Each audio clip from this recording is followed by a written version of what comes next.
Hey guys, it's Jamie here, and I thought we'd do a very quick little journal using 6 pages of 6x6, as I've cut these myself from the July Creator Club papers, which I printed on both sides.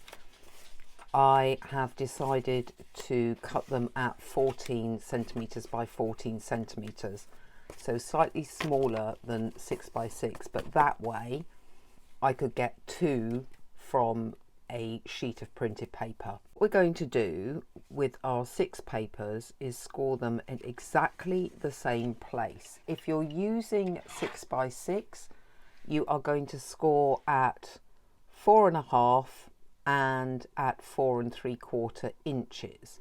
If you are doing a 14 by 14, you want to score at 10 and 11. I want this to be the top, so I'm going to turn it all the way around. And then I'm going to do exactly that score on every 6x6 sheet. So when we bend it, spine area on every single sheet. We're going to use 2 pieces of paper to make the front and back cover. We will be attaching one inside the other like that. I think where it attaches, it's nice to add a bit of detail, maybe some lace, some ribbon, something like that. Then we're going to take our 2 pieces and glue down that center spine area. You have to try and line everything up. Might be easier if it's slightly bent. Once you're happy with the alignment, you can then glue this piece to this piece.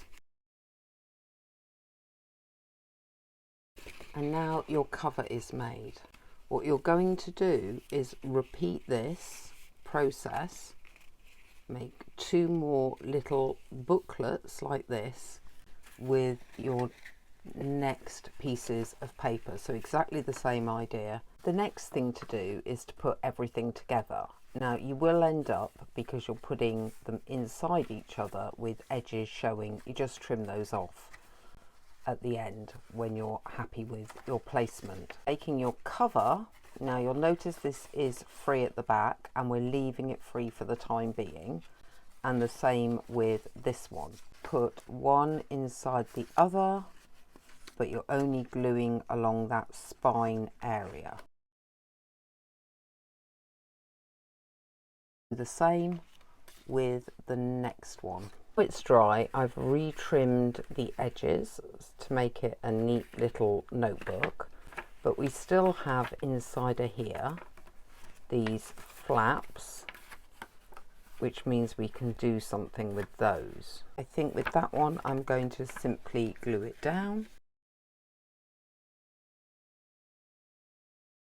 But I do have some offcuts here, and you could make a pocket. So that's a back pocket done. With this one, we're going to add a slightly thinner, slightly smaller piece of paper there to create some layers. And the pocket, so we have a pocket on the back.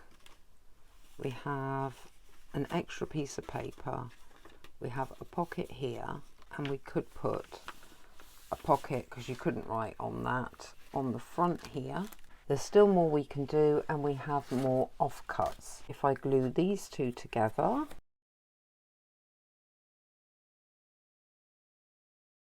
it's made it a bit thicker as a journaling card, so that needs to dry off. I will continue with my scraps to make journaling cards or tags. From the scraps, I've managed to get quite a few little tags and journaling cards for the notebook. I've edged them with the peeled paint because that's going to be my colour for the masquerade journals and notebooks and whatever else we're making.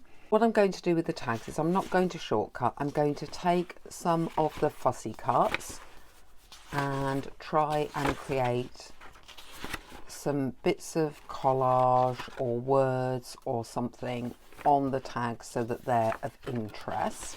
Nearly done with this one. We have our very quick notebook. And here this has been lined with some lace and is a pocket. So we have a big tag that could go in there, and possibly a journaling card. Any leftovers can always go in a future project. That's just blank, blank. Oh, there's a pocket there. That one's okay, I don't mind that sticking up. So then we have the back pocket here. We've got 3 more tags from scraps and bits. That's cool.